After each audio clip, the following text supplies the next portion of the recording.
Assalamualaikum teman-teman Liputan 6, apa kabar Anda dimanapun berada? Senang sekali ya hari ini kita balik lagi di Ramadan di Rantau yang pastinya ingin mencari tahu, mendengarkan cerita teman-teman kita warga negara Indonesia yang sedang tinggal ataupun berkuliah ataupun bekerja di luar negeri. Kali ini kita akan dengarkan dari Wuhan, Tiongkok. Nah, sebelumnya pernah dikabarkan Wuhan ini dulu awal tempatnya COVID. Nah, kira-kira seperti apa kehidupan Muslim ataupun juga kehidupan berpuasa di sana? Sudah ada rekan kita Hidra Silviana dan juga Anhar Fajri di Wuhan, Tiongkok. Selamat siang waktu Indonesia, Mas Mbak. Apa kabar, sehat semua di sana?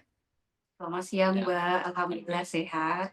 Alhamdulillah sehat, wajah sumringah ya kelihatannya, berarti dalam kondisi yang gimana nih Mbak puasanya? Atau mungkin sekarang sudah lapar atau bagaimana ini? Alhamdulillah ya, Mbak, karena cuaca di sini masih dalam keadaan dingin ya, masih di winter. Jadi lebih apa ya? Lebih Lebih bisa nahan lapar gitu ya Mbak ya? betul. Lebih nyaman lah. Lebih nyaman. Mungkin itu juga bedanya dengan di Indonesia ya Mbak ya. Mungkin bisa diceritain dong kalau berpuasa di sana gimana nih? Berpuasa di sini ya mungkin sangat berbeda ya dengan kita di Indonesia. Ya terutama situasinya karena kita puasa di negara minoritas, otomatis dari pertama puasa tarawihnya juga kita harus cari masjid dulu. Nah, kebetulan di kita Wuhan ini hanya ada 4 masjid.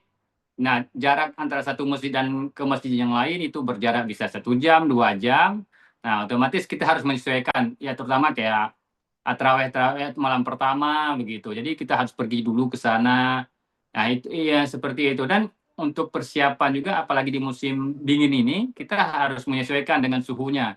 Kadang-kadang beli terus dulu untuk beberapa hari, karena musim dingin ya kita harus prepare sebaik-baiknya gitu. Oh, oke. Berarti prepare makanannya juga dari jauh hari atau biasanya gimana nih kalau buka puasa gitu, masak sendiri atau mungkin pergi keluar belanja atau makan di toko di Wuhan gitu. Tapi sepertinya toko Muslim juga jarang ya di Tiongkok ya, Mas, ya di Cina ya? Kebetulan karena saya memang hobi memasak ya, Mbak, ya. Oh, Jadi setiap hari itu saya meluangkan waktu untuk memasak seperti itu. Dan alhamdulillahnya lagi di kota Wuhan saat ini untuk warung halal udah lumayan banyak ya di sini. Cuman kembali lagi di citra rasanya citra rasanya yang sangat Ya, berbeda dengan Indonesia. betul betul. oh, oke. Mbak, tapi saya penasaran nih dengan gaya berpuasa di Indonesia dan juga di luar negeri, khususnya di kota Wuhan. Ini apa sih perbedaan-perbedaan yang mungkin terasa mencolok gitu dibandingkan sewaktu tinggal di Indonesia?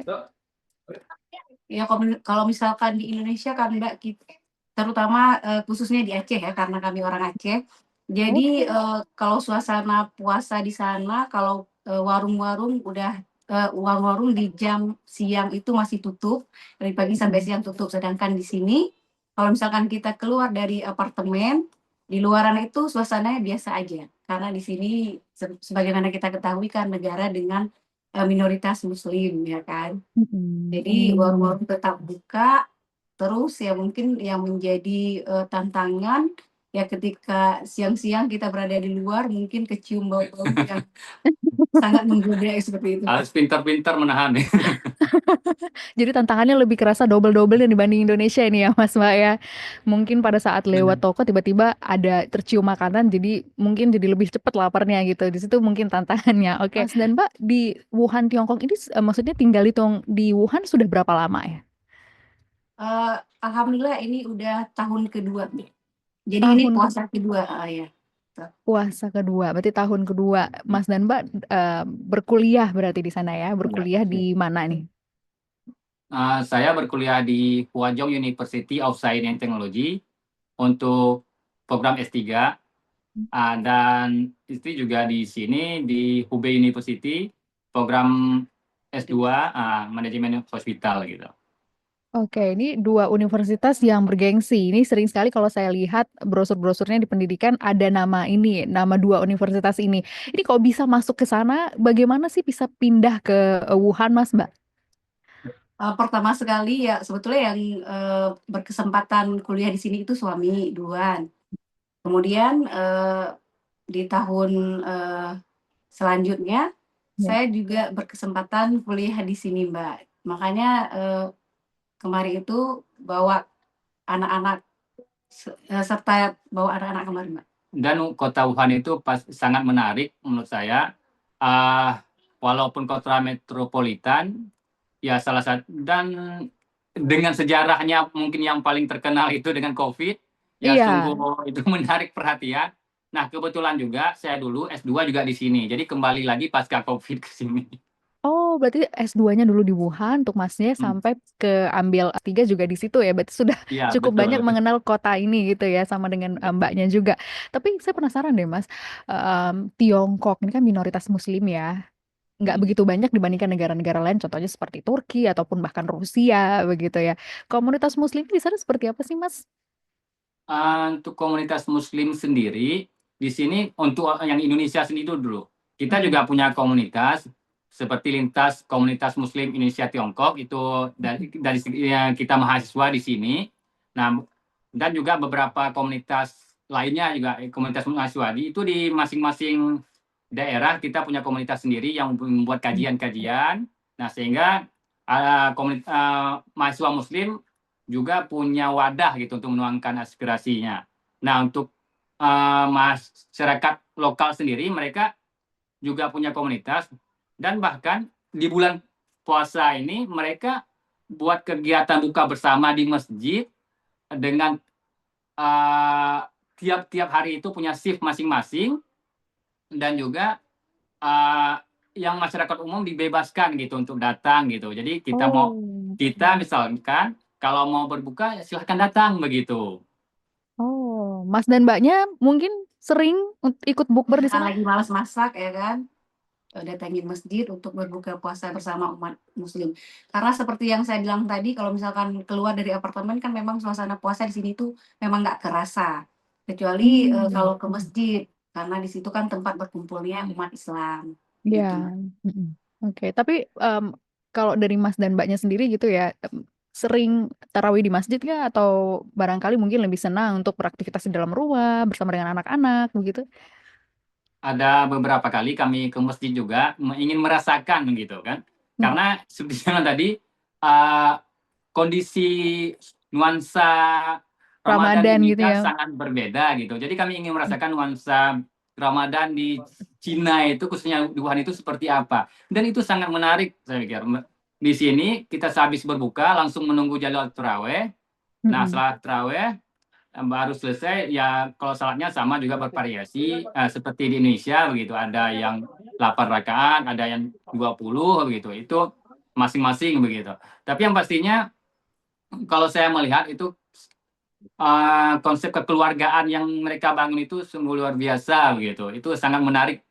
Mungkin ada banyak juga makanan-makanan mereka yang kadang-kadang ya ada nuansa Indonesianya sedikit gitu rasanya, mungkin nggak semua begitu. Nggak semua ya. Tapi Ya.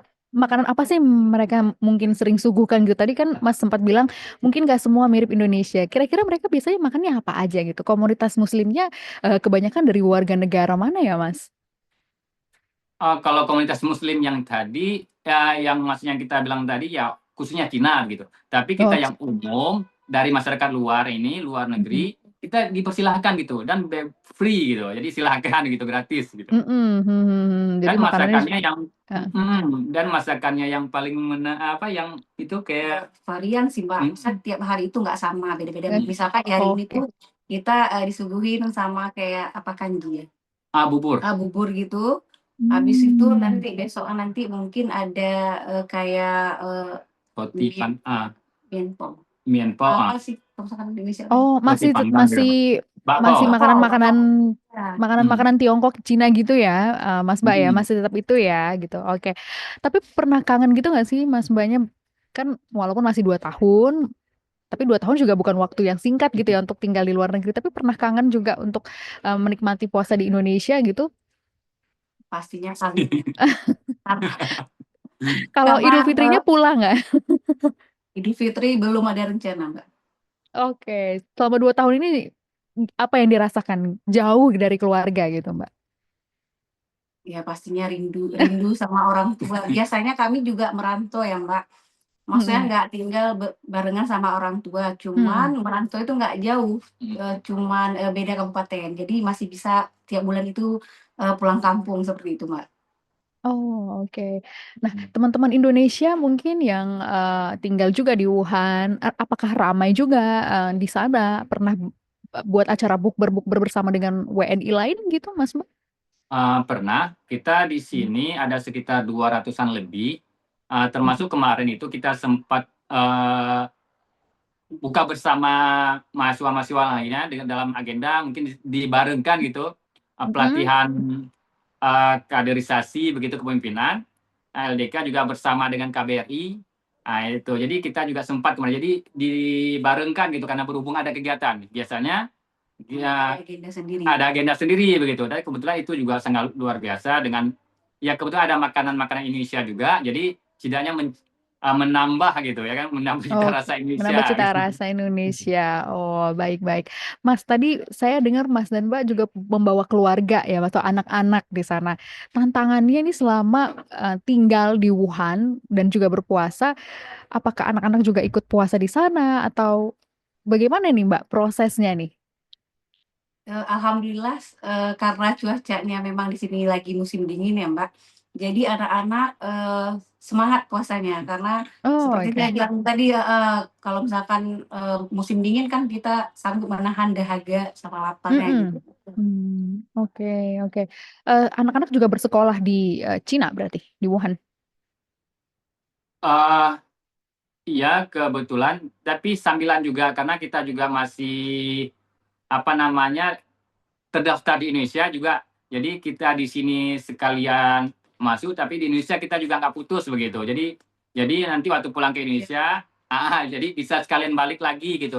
Biar nggak putus. Kan Oh. kalau kita putus, misalkan ini kita sambilan online di sini dengan pihak-pihak sekolah di sana. Jadi kita sambilan gitu. Karena Oh, kan berarti ada. durasi kita di sini kan karena kan durasi kita di sini nggak lama ya, Mbak, ya. Cuma hitungan Oh, tahun. Kalau misalkan anak-anak dipindah kemari kan nanti capek lagi nanti ambil surat pindah dari sini ke Indonesia gitu. oh, berarti ada 2 sekolah yang bersamaan ya di Indonesia dan juga ada di Wuhan. Saya mau dong lihat anak-anak lucu. Sepertinya tadi ada yang pengen masuk ke kamera juga ya, Mbak ya. Mungkin Cuma bisa menyapa teman-teman Belum Liputan 6. siap, Mbak.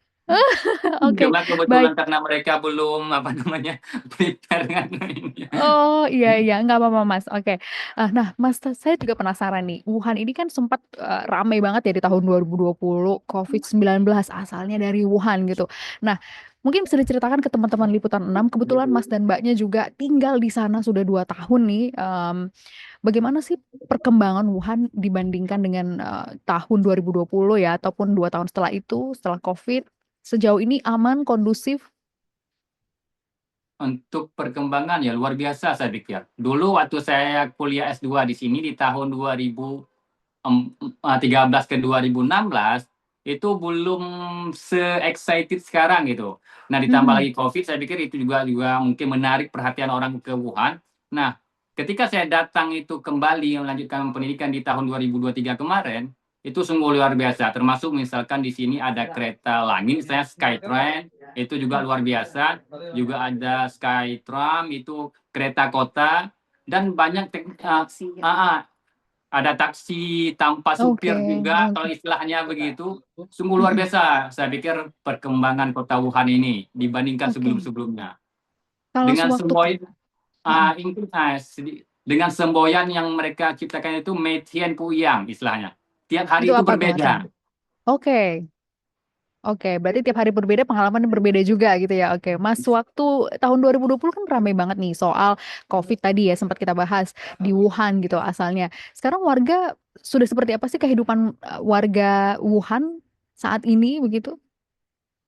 Gimana?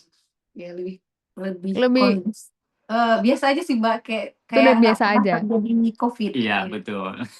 Oke oke. Jadi pun Mas dan Mbak sewaktu tinggal di, Wuhan saat ini sudah lebih nyaman dan tidak khawatir ada apa-apa lagi dibandingkan dengan tahun-tahun yang sebelumnya ya? Enggak, bebas sih saya pikir kalau sekarang gitu. Oke. Kita malah keluar nggak ada perlu khawatir yang lain gitu. Oke oke, iya. Karena tahun 2020 sampai 2022 ini kan masih sangat disorot ya beberapa tahun lalu ya gitu soal Covid ya. Mbak, mungkin ada yang ingin disampaikan kepada teman-teman Liputan 6 ataupun teman-teman WNI di luar sana yang juga mungkin sendirian atau bersama dengan keluarga menikmati Ramadan jauh dari Indonesia? Eh, ya tentunya saya berpikir begini, karena pasti kita semuanya bercita-cita ke luar negeri. Silahkan gitu, luar biasa kalau kita ingin berkembang di luar negeri ini. Mungkin ibaratnya ketika kita ingin berkembang, pergilah jauh dari kampung begitu. Nah, disitulah Oke. kita akan merasakan kerinduan untuk kembali. Tapi di situ juga kita akan menjadi sosok yang tangguh, yang luar biasa karena kita akan ditempa. Nah, bagi rekan-rekan yang sedang tadi Berkuliah panas-panasnya, gitu. Oh, oke. ya sedang panas-panasnya ingin mengembara, saya pengembara, terutama jadi pengembara ilmu, Mhm. silahkan gitu, luar biasa. Saya hanya ingin berkata, bulan puasa mungkin juga menjadi tantangan, tapi menjadi seorang pengembara ilmu itu menjadi hal yang luar biasa bagi kita semua.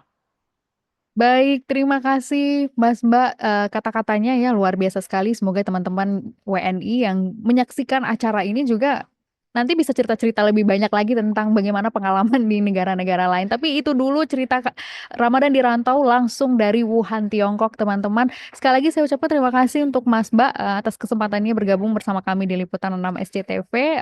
Ditunggu cerita-cerita menarik selanjutnya di Ramadan di Rantau. Dan teman-teman jangan lupa saksikan episode-episode selanjutnya dengan cerita-cerita dari teman-teman WNI di negara-negara lain. Saya Gracia Ben. Sampai jumpa. Salam SCTV.